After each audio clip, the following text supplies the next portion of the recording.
बर'नि portal news मेडियानिसिम साबायखर बावहरनाय थाबाय। दिनैहाय जोङो 7 तारिख फेब्रुवारि 2022 आव जोङो बड'लेण्ड सिमेट्रि बेवहाय गोबां जोंनि भारतनि बर' लाइमोनफोरा दिनै ज' जानानै गोबां जोंनि बर' हारिनि समायसाफोरनि सायाव जों सावरायदों। दा समायसाफोरनि सायाव सावरायनायनि गेजेरजों जोङो मोनसे समायसाखौ जों डिसिसन लादों दि जोङो दिनै जोंनि बर' हारिया दिनै गोबां खैफोद अलखदाव गोग्लैनानै दं।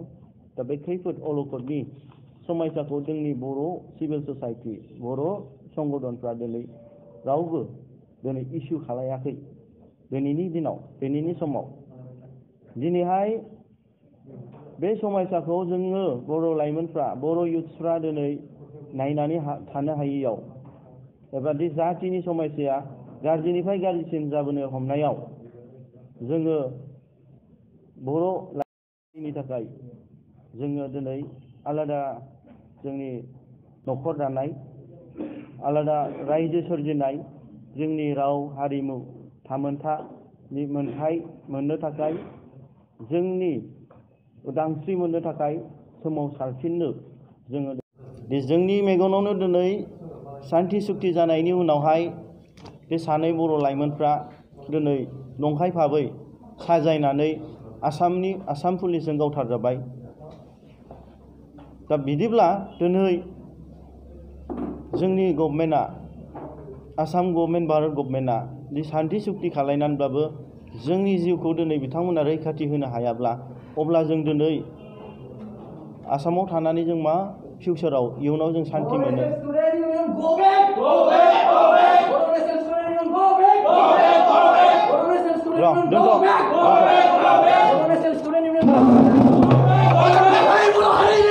हारिनि थाखाय जोङो दिनै आलादा जोंनि न'खर दानाय, आलादा रायजो सोरजिनाय, जोंनि राव हारिमु थामोन्थानि मोनथाय मोननो थाखाय, जोंनि उदांस्रि मोननो थाखाय सोमावसारफिननो जोङो दिनै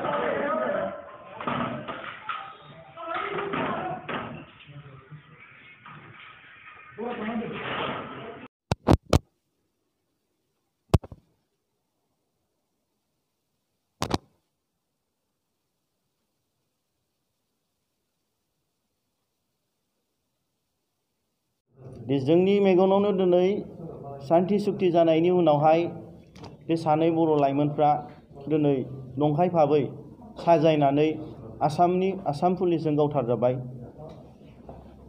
दा बिदिब्ला दिनै जोंनि गभर्नमेन्टआ आसाम गभर्नमेन्ट भारत गभर्नमेन्टआ दि सान्ति सुक्ति खालायनानैब्लाबो जोंनि जिउखौ दिनै बिथांमोना रैखाथि होनो हायाब्ला अब्ला जों दिनै आसामाव थानानै जों मा फिउचाराव इयुनाव जों सान्ति मोनो।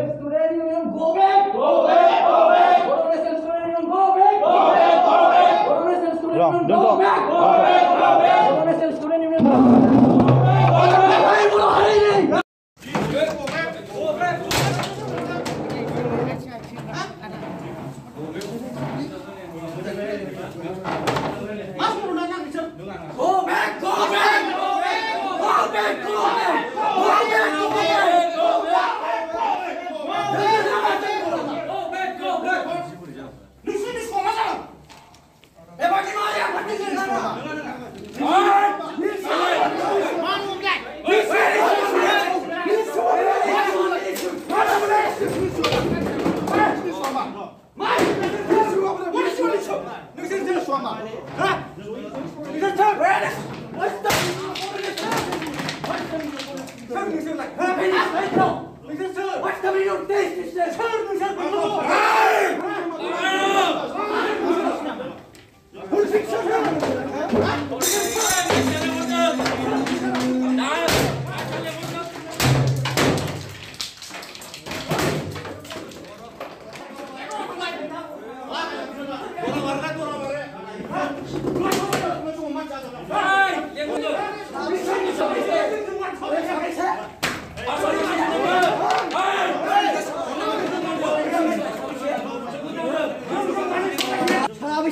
Ben dostumdur bunu hareket olsun.